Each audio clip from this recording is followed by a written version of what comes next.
ध्यान से सुनो, 1 हफ्ते तक तुम्हें मेरी जगह इस घर की मालकिन बनकर रहना है। मुझे मालदीव जाना है। ये लो पैसे।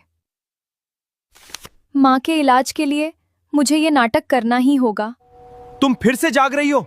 न तुम्हें इस घर की परवाह है न मेरी। आखिर चाहती क्या हो तुम? मुझे माफ कर दीजिए, मेरा वो मतलब नहीं था। आपको कोई शिकायत नहीं होगी।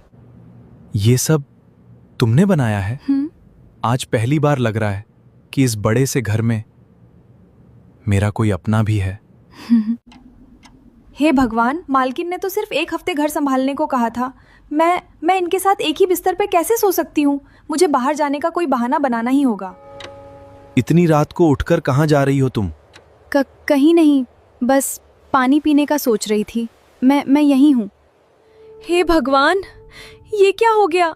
मैं प्रेग्नेंट हूँ। अगर मालकिन को सच पता चल गया तो मेरा क्या होगा?